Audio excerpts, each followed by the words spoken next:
Our thoughts, depending on the origin of their level of consciousness, activate the chakras. These in turn determine our density or physical frequency, which in the end plays a vital role in the hormonal balance and metabolism, as well as in other bodily functions.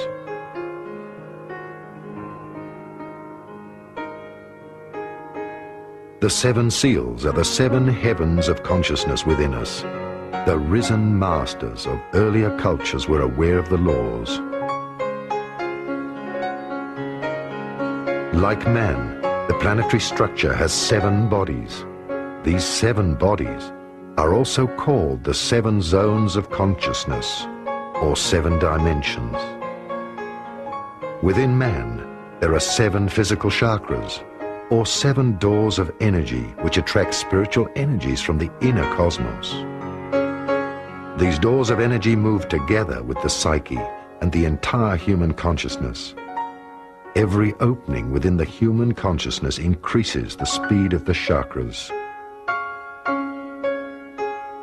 This opening up of the cosmic flower grails permits the body to acquire a higher electromagnetic frequency and take up more etheric energy.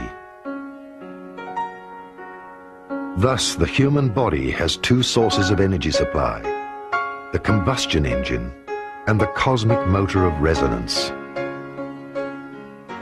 After December 31st, 2011, when the doorway of the 1111 closes, what happens is those 2 overlap spirals of evolution will now separate, and we will again wait eons for another opportunity like this beautiful one that we're given right now.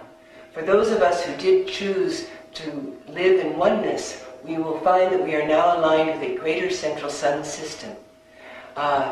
Planet Earth will be making this journey with us, and the first stop along the way, on the other side of the door, so to speak, is what we call Octave 11. And Octave 11 is when they'll be very active, building on the new, great creativity, totally new forms of everything. There will be some beings, when they reach Octave 7, who will say, well, I'm not really so interested in this, I'd like to still yet go further. So a small group of beings will join together in the middle of Octave 7 and unify into an even deeper oneness and continue on the homeward journey to a level of consciousness which we call Octave 11. Over the years, as we've been awakening, there's been a great deal of discussion about our light bodies. And we finally realized that somewhere we have these elusive light bodies. And of course, we've been reading books how to find our light body and doing special practices and exercises and eating certain foods so we can find these elusive parts of our beings. And the big joke, of course, is that we've been wearing our light bodies all along. We have them here. For so long we thought we had this physical body with this little tiny flame of spirit here in our heart. And then as we awaken and remember and become vaster and vaster, you see that all along we've been wearing these vast bodies of light, and inside of them is this little tiny physical body. So we're going to be stepping more and more into what we call the invisible. The invisible, the unseen, is going to be seen by us, and that means living our lives more consciously in our bodies of light, bringing it all down all the way through the physical. The masters of ascended cultures knew that the ascension was a gradual widening of consciousness. The higher self helps us with the process of completion. If man keeps on communicating with his cosmic monad and listening to his inner voice or intuition, the person will be reborn in the spirit.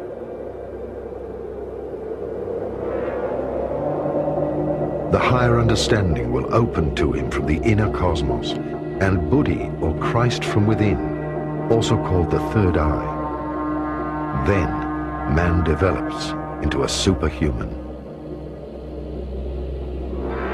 Through having opened the third eye, which is also called God's eye, man is connected to the cosmos and is able to read from the universal Akashic records. The Akashic records are all the saved linear knowledge of the past, the future, as well as the development of the cosmos and its plans. humans who have reached this state were called the Enlightened Ones. These people have dedicated their lives to the universal serving of mankind. The total opening of these chakras in their highest frequency meant that the atoms within man also could not keep the energy on a physical level anymore. The completion was an ascension into a spiritual dimension. Some masters have been taken on board light spaceships by extraterrestrials. Other masters, however, of whom no grave can be found, have mastered the physical ascension. They opened the 7 seals and rose into a higher state of consciousness owing to their activated light body. I think the majority of humanity on this planet are aware that there are other beings, what we'd call extraterrestrials. Some say these extraterrestrials are just future humans who have crossed through simultaneous time, that we on this level are bound by linear time, but when you move up into higher dimensions, higher frequencies, you realize that past, present and future coexist. Also too, when you move into higher dimensions and higher frequencies, you become aware of what we term beings of light. In other words, other expressions of the divine that live and exist in many other realms. The universal brotherhoods are here at this time in service to humanity. They have said that we have been in kindergarten, that our conscious awareness has been too low to be invited to join what is called the Intergalactic Federation of Worlds, that as Earth takes on board the higher light energies, the higher frequencies, as we bring through that shift in conscious awareness within ourselves and literally grow up, learning to treat each other with love, harmony, acceptance, unconditional love, recognizing the uniqueness of all and our individual contribution. When we have achieved that, we will then be invited to join the universal brotherhoods. The Easter Island statues tell the story of ascending Lemurian masters who achieved ascension in very old age. Fearing for the loss of their authority, our religious organizations and the secret connections to the lodges first destroyed or rather falsified the remains and the true evidence of the wooden and stone tablets of the Easter Islands, and then the Alexandrian Library, many other testimonies of time, and the true message of Christ. This message may be new.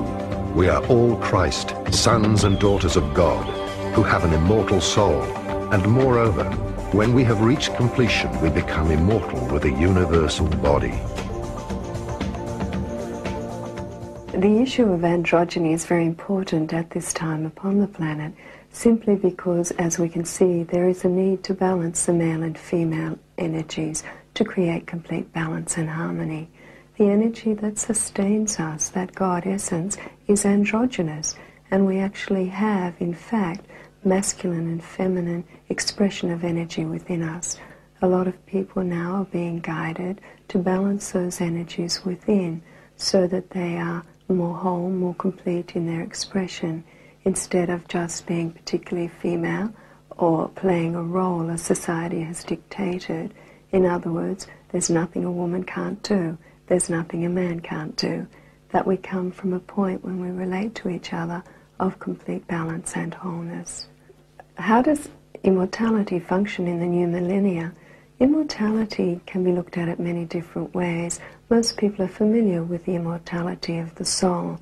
However, as we tune to the higher frequencies, the higher octaves of light, many of us are now becoming aware that we're also physically immortal, that we can control cellular regeneration and degeneration, and that there is absolutely no requirement for the physical body to either age or die. We, the light workers, have very specific roles to play at this point in Earth's history, and I myself would rather finish the work that I have to do here than take my physical body up into light or just leave it when I'm ready. To allow the physical body to age and decay, for me, is simply poor time management. when there are many tools and techniques and a natural state of beingness that can occur as we tune to the light energies and allow that God essence, the Christ consciousness within, to step forward.